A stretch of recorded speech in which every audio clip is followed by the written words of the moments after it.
The Call of the Wild. By Jack London. Chapter 7. The Sounding of the Call. When Buck earned $1,600 in 5 minutes for John Thornton, he made it possible for his master to pay off certain debts and to journey with his partners into the East after a fabled lost mine, the history of which was as old as the history of the country. Many men had sought it, few had found it, and more than a few there were who had never returned from the quest. This lost mine was steeped in tragedy and shrouded in mystery. No one knew of the first man. The oldest tradition stopped before it got back to him. From the beginning there had been an ancient and ramshackle cabin. Dying men had sworn to it, and to the mine the site of which it marked, clinching their testimony with nuggets that were unlike any known grade of gold in the Northland. But no living man had looted this treasure house, and the dead were dead.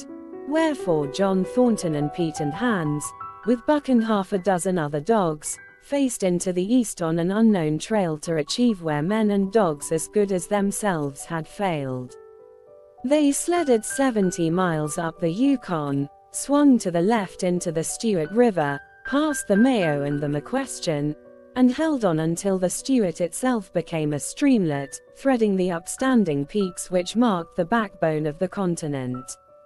John Thornton asked little of man or nature. He was unafraid of the wild. With a handful of salt and a rifle he could plunge into the wilderness and fare wherever he pleased and as long as he pleased. Being in no haste, Indian fashion, he hunted his dinner in the course of the day's traveling, and if he failed to find it, like the Indian, he kept on traveling, secure in the knowledge that sooner or later he would come to it. So, on this great journey into the East, straight meat was the bill of fare. Ammunition and tools principally made up the load on the sled, and the time card was drawn upon the limitless future. To Buck it was boundless delight, this hunting, fishing, and indefinite wandering through strange places. For weeks at a time they would hold on steadily, day after day, and for weeks upon end they would camp. Here and there, the dogs loafing and the men burning holes through frozen muck and gravel and washing countless pans of dirt by the heat of the fire. Sometimes they went hungry, sometimes they feasted riotously, all according to the abundance of game and the fortune of hunting. Summer arrived, and dogs and men, packs on their backs, rafted across blue mountain lakes, and descended or ascended unknown rivers in slender boats whipsawed from the standing forest. The months came and went, and back and forth they twisted through the uncharted vastness, where no men were and yet where men had been if the lost cabin were true. They went across divides in summer blizzards, shivered under the midnight sun on naked mountains between the timber line and the eternal snows, dropped into summer valleys amid swarming gnats and flies, and in the shadows of glaciers picked strawberries and flowers as ripe and fair as any the Southland could boast. In the fall of the year they penetrated a weird lake country, sad and silent, where wildfowl had been, but where then there was no life nor sign of life, only the blowing of chill winds, the forming of ice in sheltered places, and the melancholy rippling of waves on lonely beaches. And through another winter they wandered on the obliterated trails of men who had gone before. Once, they came upon a path blazed throughout the forest, an ancient path, and the lost cabin seemed very near. But the path began nowhere and ended nowhere, and remained a mystery, as the man who made it and the reason he made it remained a mystery. Another time they chanced upon the time-graven wreckage of a hunting lodge, and amid the shreds of rotted blankets John Thornton found a long-barreled flintlock. He knew it for a Hudson Bay Company gun of the young days in the Northwest, when such a gun was worth its weight in beaver skins packed flat. And that was all. no hint as to the man who in an early day had reared the lodge and left the gun among the blankets. Spring came on once more, and at the end of all their wandering they found, not the lost cabin, but a shallow placer in a broad valley where the gold showed like yellow butter across the bottom of the washing pan. They sought no farther. Each day they worked earned them thousands of dollars in clean dust and nuggets, and they worked every day. The gold was sacked in moosehide bags, 50 pounds to the bag, and piled like so much firewood outside the Spruce Bough Lodge. Like giants they toiled, days flashing on the heels of days like dreams as they heaped the treasure up. There was nothing for the dogs to do, save the hauling of meat now and again that Thornton killed, and Buck spent long hours musing by the fire.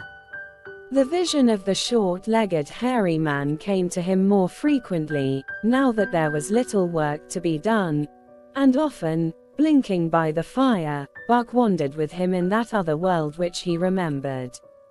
The salient thing of this other world seemed fear. When he watched the hairy man sleeping by the fire, head between his knees and hands clasped above, Buck saw that he slept restlessly, with many starts and awakenings at which times he would peer fearfully into the darkness and fling more wood upon the fire. Did they walk by the beach of a sea, where the hairy man gathered shellfish and ate them as he gathered, it was with eyes that roved everywhere for hidden danger and with legs prepared to run like the wind at its first appearance. Through the forest they crept noiselessly, Buck at the hairy man's heels, and they were alert and vigilant, the pair of them, ears twitching and moving and nostrils quivering, for the man heard and smelled as keenly as Buck. The hairy man could spring up into the trees and travel ahead as fast as on the ground, swinging by the arms from limb to limb, sometimes a dozen feet apart, letting go and catching, never falling, never missing his grip.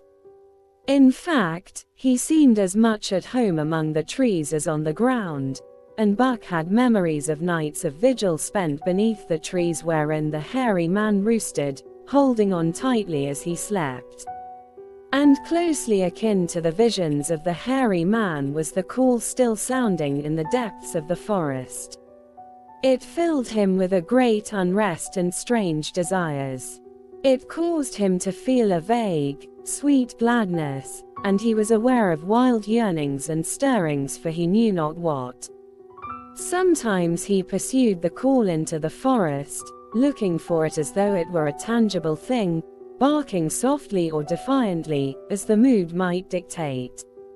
He would thrust his nose into the cool wood moss, or into the black soil where long grasses grew, and snort with joy at the fat earth smells, or he would crouch for hours, as if in concealment, behind fungus-covered trunks of fallen trees, wide-eyed and wide-eared to all that moved and sounded about him. It might be, lying thus, that he hoped to surprise this call he could not understand. But he did not know why he did these various things. He was impelled to do them, and did not reason about them at all. Irresistible impulses seized him. He would be lying in camp, dozing lazily in the heat of the day, when suddenly his head would lift and his ears cock up, intent and listening, and he would spring to his feet and dash away, and on, for hours, through the forest aisles and across the open spaces where the niggerheads bunched. He loved to run down dry watercourses, and to creep and spy upon the bird life in the woods. For a day at a time he would lie in the underbrush where he could watch the partridges drumming and strutting up and down. But especially he loved to run in the dim twilight of the summer midnights, listening to the subdued and sleepy murmurs of the forest, reading signs and sounds as man may read a book, and seeking for the mysterious something that called, waking or sleeping, at all times, for him to come. One night he sprang from sleep with a start, eager-eyed, nostrils quivering and scenting, his mane bristling in recurrent waves.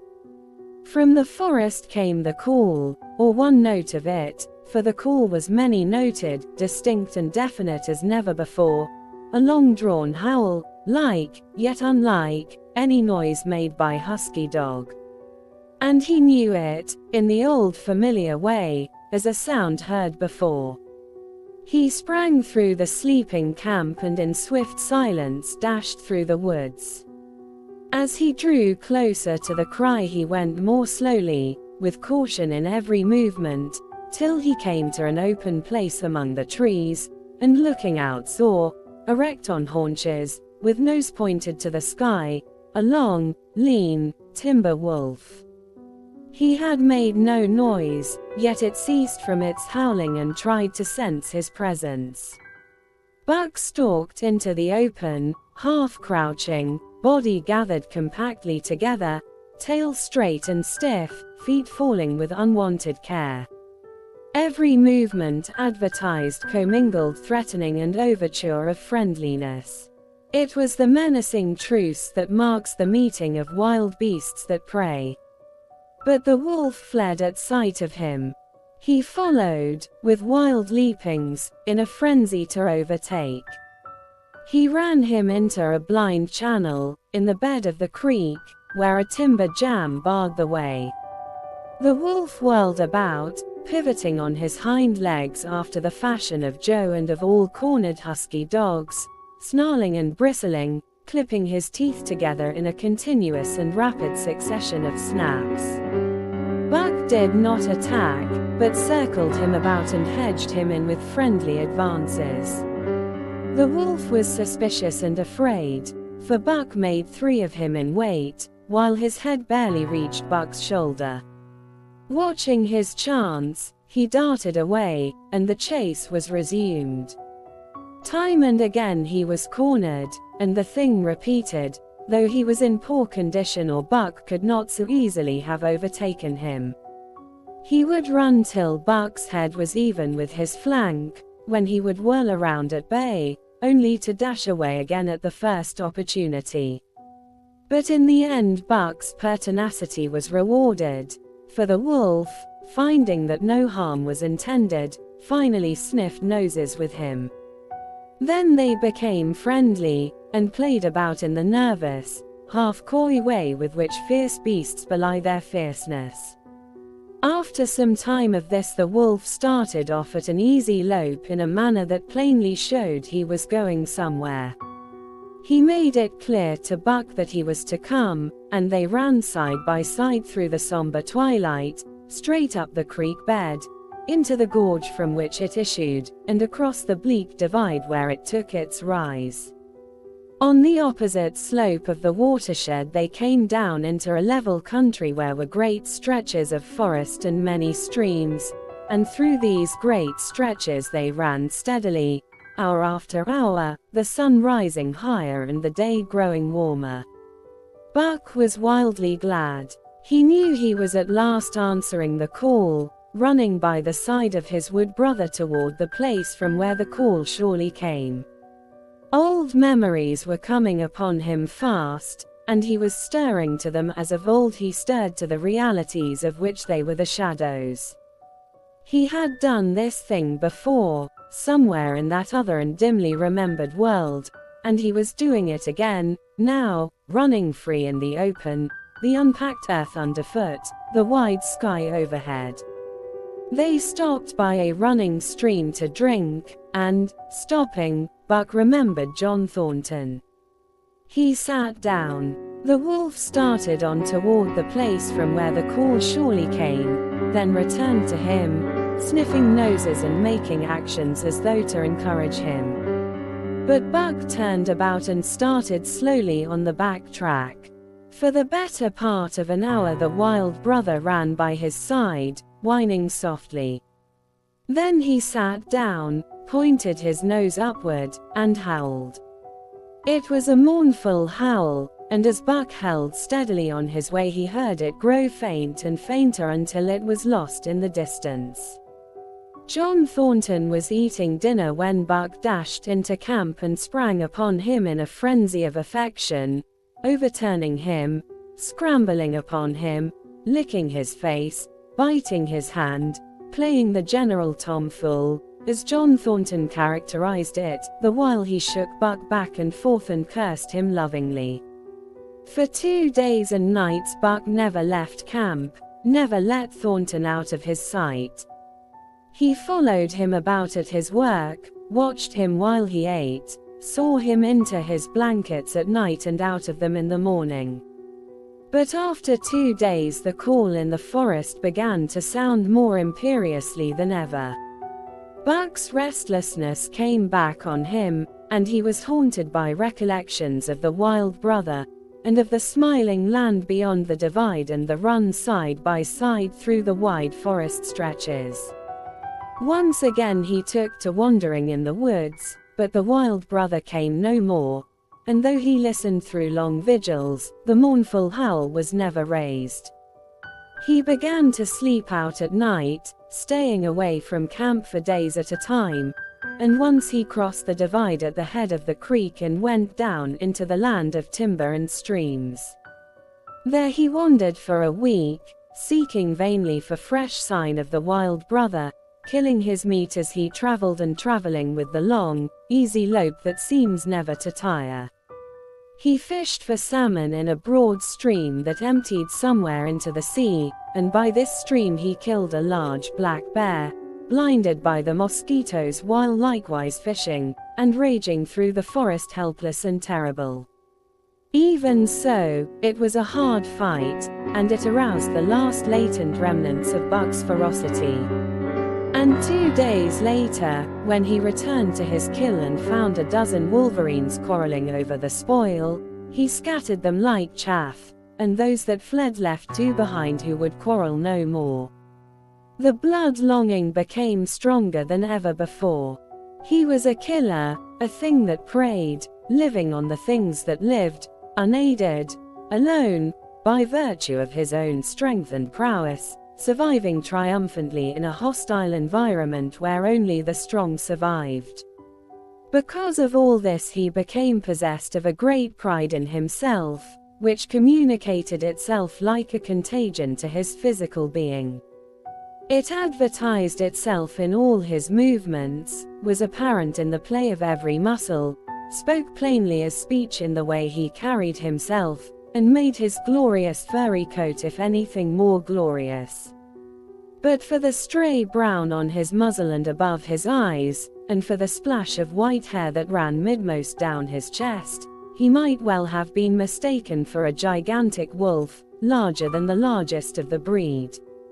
From his street, Bernard father he had inherited size and weight, but it was his shepherd mother who had given shape to that size and weight. His muzzle was the long wolf muzzle, save that it was larger than the muzzle of any wolf, and his head, somewhat broader, was the wolf head on a massive scale. His cunning was wolf cunning, and wild cunning, his intelligence, shepherd intelligence and Saint Bernard intelligence, and all this, plus an experience gained in the fiercest of schools, made him as formidable a creature as any that roamed the wild. A carnivorous animal, living on a straight meat diet, he was in full flower, at the high tide of his life, overspilling with vigor and virility. When Thornton passed a caressing hand along his back, a snapping and crackling followed the hand, each hair discharging its pent magnetism at the contact. Every part, brain and body, nerve tissue and fiber, was keyed to the most exquisite pitch, and between all the parts there was a perfect equilibrium or adjustment. To sights and sounds and events which required action, he responded with lightning-like rapidity. Quickly as a husky dog could leap to defend from attack or to attack, he could leap twice as quickly. He saw the movement, or heard sound, and responded in less time than another dog required to compass the mere seeing or hearing. He perceived and determined and responded in the same instant. In point of fact, the 3 actions of perceiving, determining, and responding were sequential, but so infinitesimal were the intervals of time between them that they appeared simultaneous. His muscles were surcharged with vitality, and snapped into play sharply, like steel springs.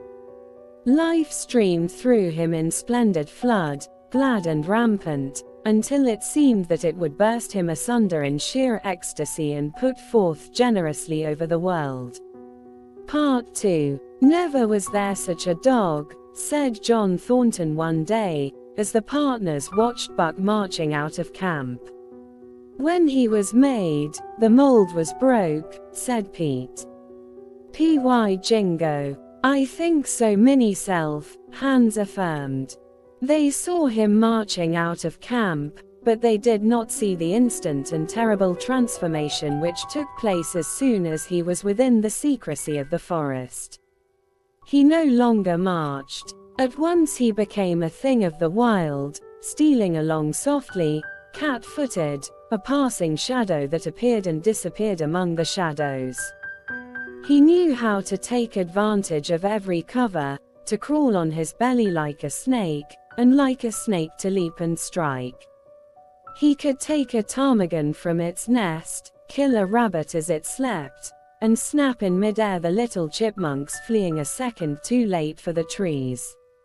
Fish, in open pools, were not too quick for him, nor were beaver, mending the dams, too wary. He killed to eat, not from wantonness, but he preferred to eat what he killed himself.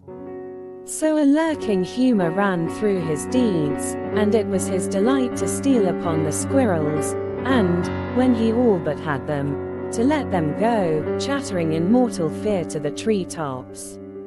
As the fall of the year came on, the moose appeared in greater abundance, moving slowly down to meet the winter in the lower and less rigorous valleys. Buck had already dragged down a stray part-grown calf, but he wished strongly for larger and more formidable quarry, and he came upon it one day on the divide at the head of the creek.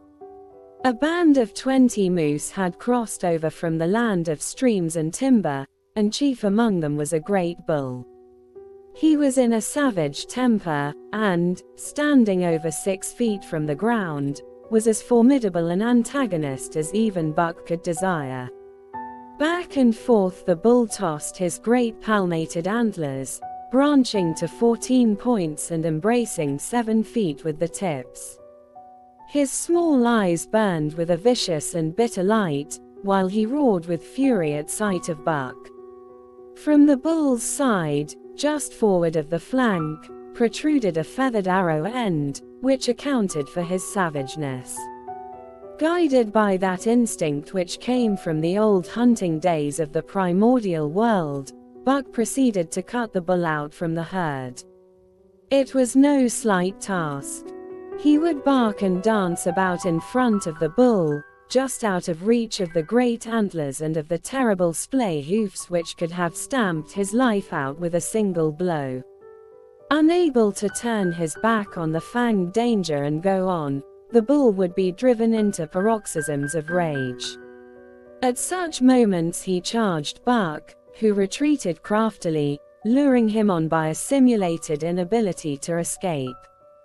But when he was thus separated from his fellows, 2 or 3 of the younger bulls would charge back upon Buck and enable the wounded bull to rejoin the herd. There is a patience of the wild, dogged, tireless, persistent as life itself, that holds motionless for endless hours the spider in its web, the snake in its coils, the panther in its ambuscade. This patience belongs peculiarly to life when it hunts its living food, and it belonged to Buck as he clung to the flank of the herd, retarding its march, irritating the young bulls, worrying the cows with their half-grown calves, and driving the wounded bull mad with helpless rage. For half a day this continued. Buck multiplied himself, attacking from all sides, enveloping the herd in a whirlwind of menace, cutting out his victim as fast as it could rejoin its mates, wearing out the patience of creatures preyed upon, which is a lesser patience than that of creatures preying. As the day wore along and the sun dropped to its bed in the northwest, the darkness had come back and the fall nights were 6 hours long. The young bulls retraced their steps more and more reluctantly to the aid of their beset leader. The downcoming winter was hurrying them onto the lower levels, and it seemed they could never shake off this tireless creature that held them back. Besides, it was not the life of the herd, or of the young bulls, that was threatened. The life of only one member was demanded, which was a remoter interest than their lives, and in the end they were content to pay the toll. As twilight fell, the old bull stood with lowered head, watching his mates, the cows he had known, the calves he had fathered, the bulls he had mastered, as they shambled on at a rapid pace through the fading light. He could not follow, for before his nose leaped the merciless fanged terror that would not let him go. 300 weight, more than half a ton he weighed. He had lived a long, strong life, full of fight and struggle, and at the end he faced death at the teeth of a creature whose head did not reach beyond his great knuckled knees. From then on, night and day, Buck never left his prey, never gave it a moment's rest, never permitted it to browse the leaves of trees or the shoots of young birch and willow. Nor did he give the wounded bull opportunity to slake his burning thirst in the slender trickling streams they crossed. Often, in desperation, he burst into long stretches of flight. At such time Buck did not attempt to stay him, but loped easily at his heels, satisfied with the way the game was played, lying down when the moose stood still, attacking him fiercely when he strove to eat or drink.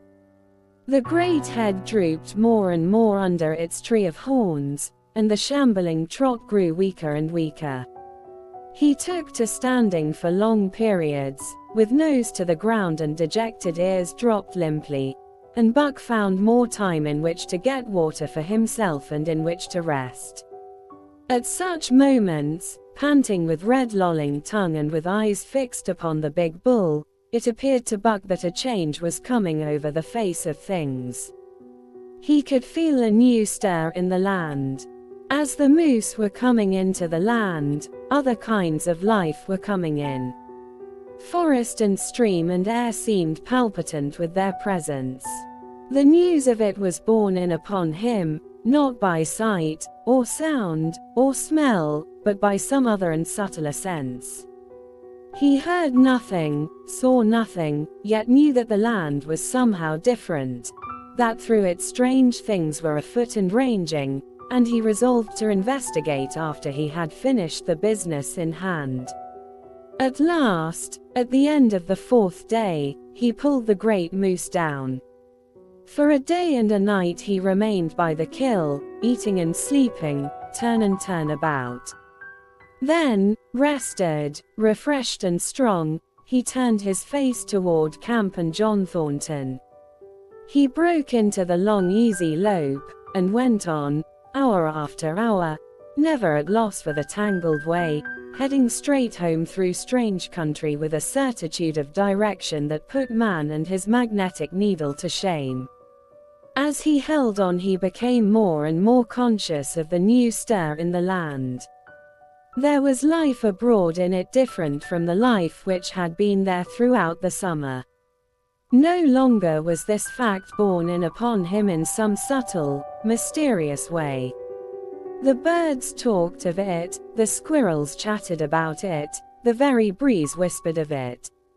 Several times he stopped and drew in the fresh morning air in great sniffs, reading a message which made him leap on with greater speed. He was oppressed with a sense of calamity happening, if it were not calamity already happened, and as he crossed the last watershed and dropped down into the valley toward camp, he proceeded with greater caution.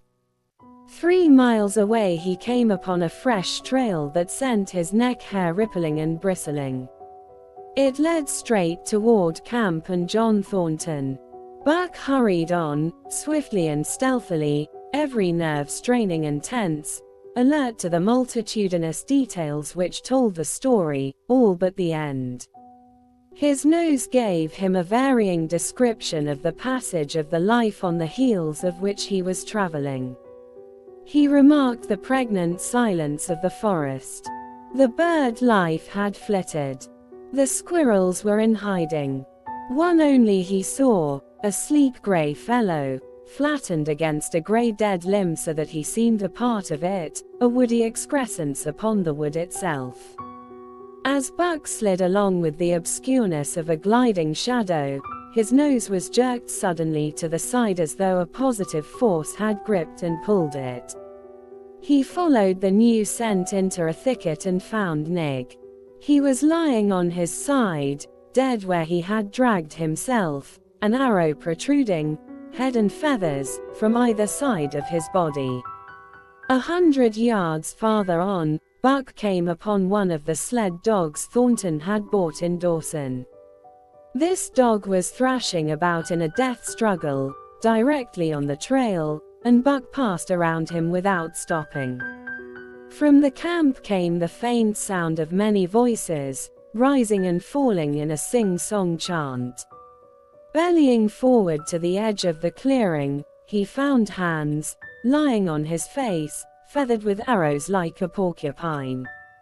At the same instant Buck peered out where the spruce bough lodge had been and saw what made his hair leap straight up on his neck and shoulders. A gust of overpowering rage swept over him. He did not know that he growled, but he growled aloud with a terrible ferocity.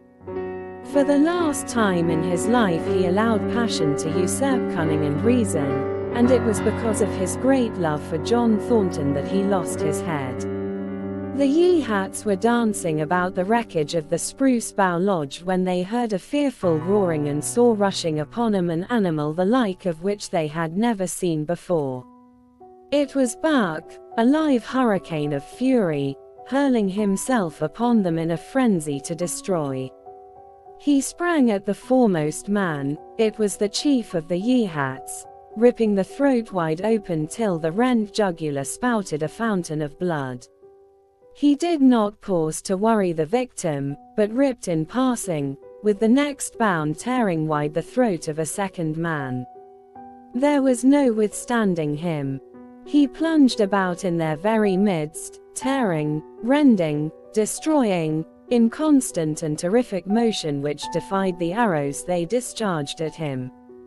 In fact, so inconceivably rapid were his movements, and so closely were the Indians tangled together, that they shot one another with the arrows, and one young hunter, hurling a spear at Buck in midair, drove it through the chest of another hunter with such force that the point broke through the skin of the back and stood out beyond.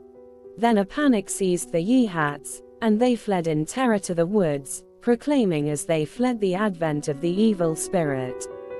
And truly Buck was the fiend incarnate, raging at their heels and dragging them down like deer as they raced through the trees. It was a fateful day for the Yeehats. They scattered far and wide over the country, and it was not till a week later that the last of the survivors gathered together in a lower valley and counted their losses. As for Buck, wearying of the pursuit, he returned to the desolated camp. He found Pete where he had been killed in his blankets in the first moment of surprise. Thornton's desperate struggle was fresh written on the earth, and Buck scented every detail of it down to the edge of a deep pool. By the edge, head and 4 feet in the water, lay Skeet, faithful to the last.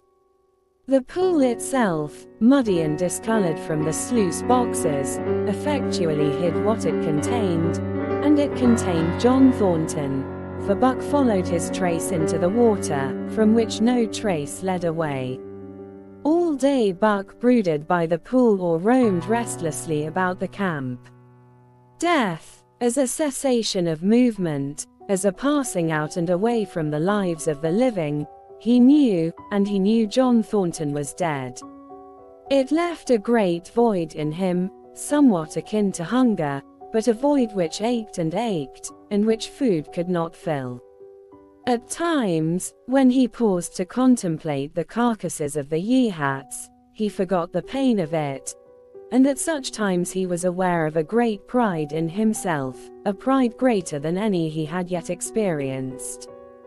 He had killed man, the noblest game of all, and he had killed in the face of the law of club and fang.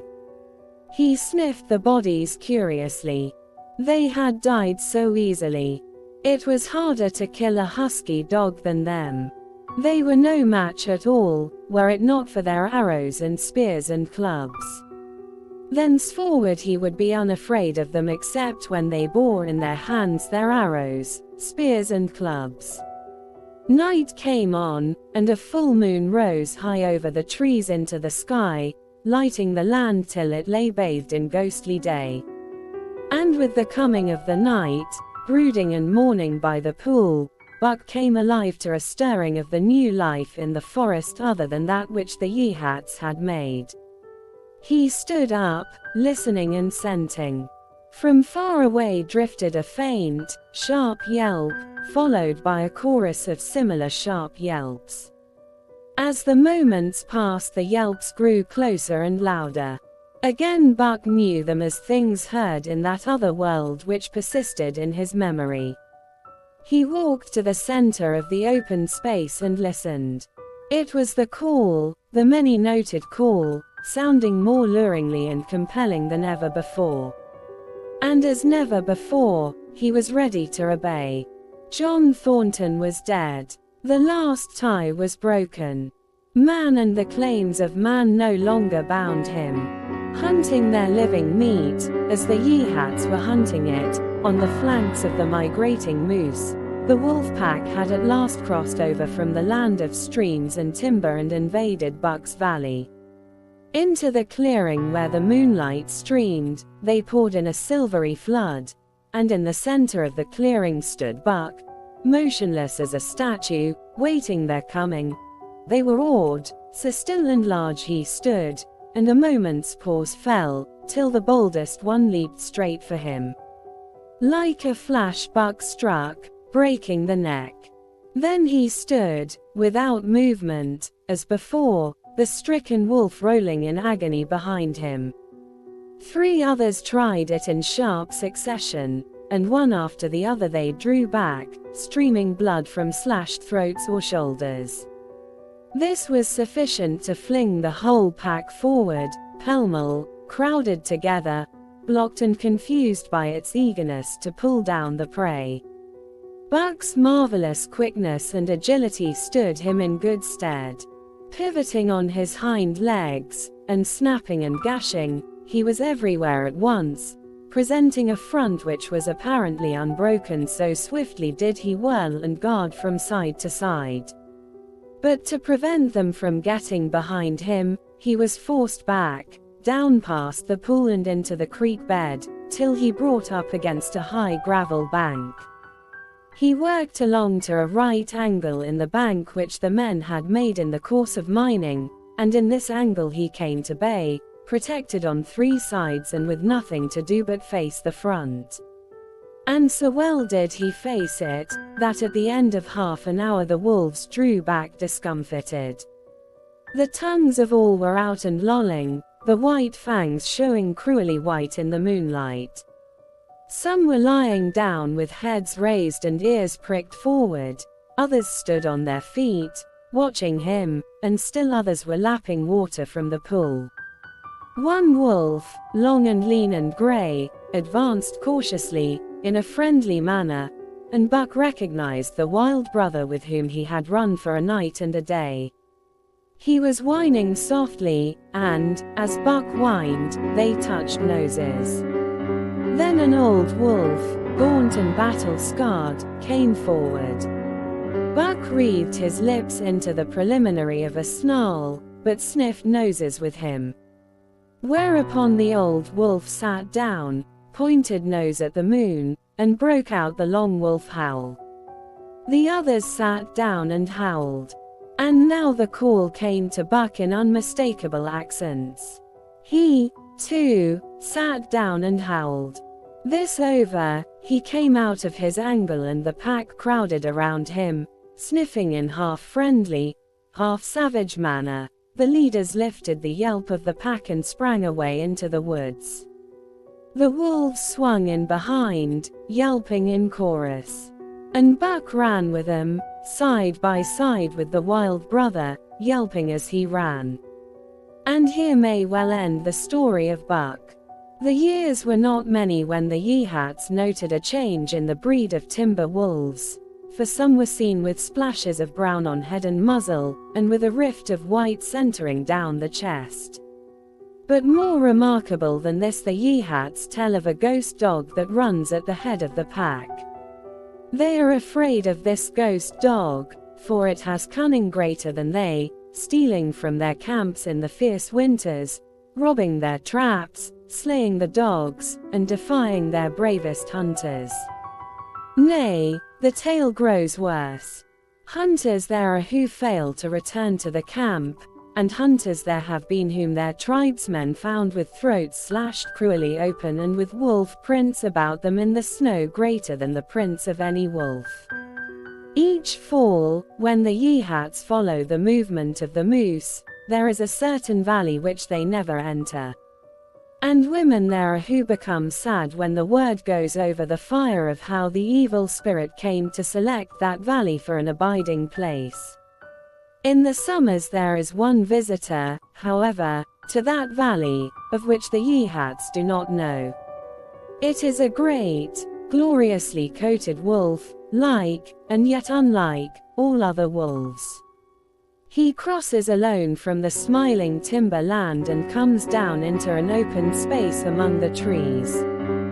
Here a yellow stream flows from rotted moose hide sacks and sinks into the ground, with long grasses growing through it and vegetable mold overrunning it and hiding its yellow from the sun. And here he muses for a time, howling once, long and mournfully, ere he departs. But he is not always alone. When the long winter nights come on and the wolves follow their meat into the lower valleys, he may be seen running at the head of the pack through the pale moonlight or glimmering borealis, leaping gigantic above his fellows, his great throat a bellow as he sings a song of the younger world, which is the song of the pack. Old longing's nomadic leap, chafing at custom's chain, again from its brumal sleep wakens the fearing strain.